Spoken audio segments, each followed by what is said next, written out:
মানুষকে আমরা পাহাড়ের স্বপ্ন দেখাই, হিমালয়ের স্বপ্ন দেখাই, সবুজ পাহাড় থেকে বরফের পাহাড়ের স্বপ্ন দেখাই। হ্যালো, আসসালামু আলাইকুম। আমি তৌফিক তমাল। আমি একজন পর্বতারোহী, পাশাপাশি আমি একজন ভ্রমণ উদ্যোক্তা বা একজন অ্যাডভেঞ্চারিস্ট বলতে পারেন। সো ঘোরাঘুরি শুরুও আমার বলতে গেলে আজ থেকে 15 বছরের কাছাকাছি হয়ে গেছে।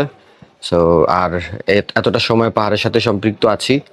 আর কখনো ভাবিনি পাহাড় ঘোরাঘুরিটাই আমার ক্যারিয়ার হয়ে যাবে।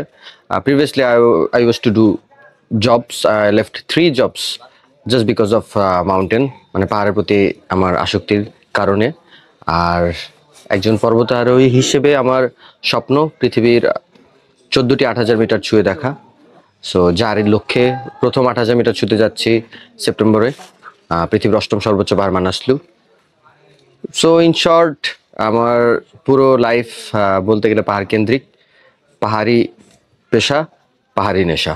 সো প্রফেশনালি আমি অল্টিটিউড হান্টারের সাথে সম্পৃক্ত। আমি একজন অল্টিটিউড হান্টার কো ওনার এবং অ্যাডমিন।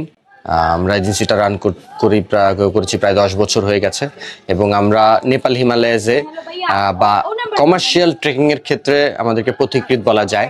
হিমালয়ে বা আমাদের আগে কেউ এই সাহসটুকু করতো না, এই দৃষ্টতা দেখাতো না যে হিমালয়ের সেই দুর্গম অঞ্চলগুলোতে এত অল্টিটিউড সিকনেসের আমাদের মতো লো ল্যান্ডের মানুষ, যারা আমরা 100% অক্সিজেন কনজিউম করে অভ্যস্ত, আমরা সেখানে স্বল্প অক্সিজেনে বাংলাদেশ থেকে প্রতি বছর বিভিন্ন সিজনে আমরা মিনিমাম 700 থেকে 800 মানুষ, আমরা 700 থেকে 800 মানুষকে আমরা পাহাড়ের স্বপ্ন দেখাই, হিমালয়ের স্বপ্ন দেখাই, সবুজ পাহাড় থেকে বরফের পাহাড়ের স্বপ্ন দেখাই।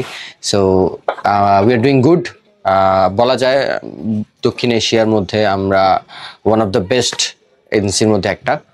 বাংলাদেশ অসম্ভব সুন্দর দেশ, আমার জন্মভূমি, আমার মাতৃভূমি।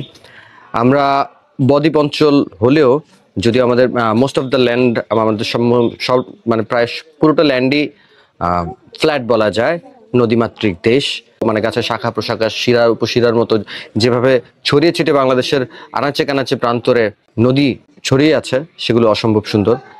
তারপর আমাদের আছে পার্বত্য চট্টগ্রাম, হয়তো এগুলো ছোট ছোট পাহাড়, কিন্তু হিমালয় বলেন বা প্রাগৈতিহাসিক পর্বতমালার ফুটস্টেপ হিসেবে আমাদের আমাদের ছোট ছোট হিল ট্রেকস খুবই গুরুত্ববহ।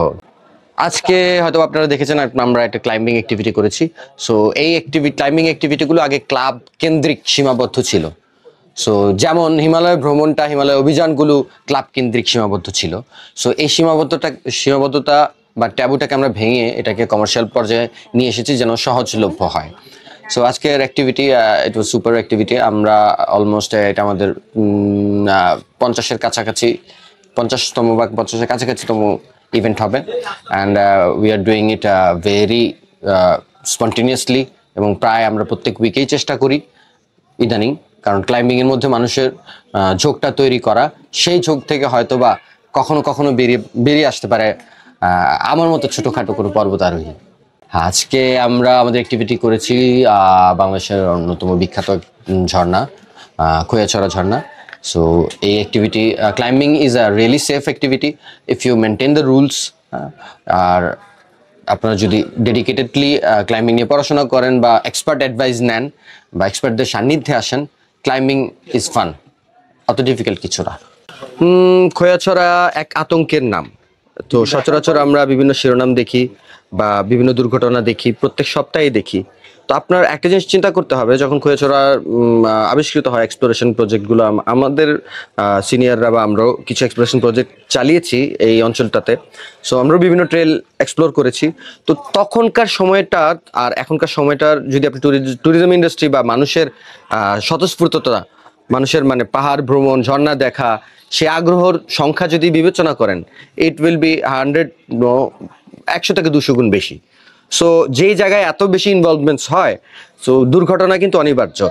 আর কিছু কিছু ল্যাকিংস থাকে মানুষের আসলে ঝর্ণা কিভাবে ঘুরতে হবে, হ্যাঁ, ঝর্ণায় কিভাবে আসতে হবে, কি ধরনের জামা কাপড় পরতে হবে, কি ধরনের জুতা পরতে হবে। সো এই বেসিক প্রিকশনসগুলা, প্লাস হচ্ছে কি আপনার প্রকৃতির প্রতি সম্মান। সো আপনি যদি যেমন ধরেন প্রকৃতিকে বা পাহাড়কে, ঝর্ণাকে বা যে কোনো পাহাড়ের সংস্কৃতিকে যদি আপনি সঠিকভাবে শ্রদ্ধা প্রকাশ না করেন, সো কিছু না কিছু প্রকৃতি ব্যাক করবেই।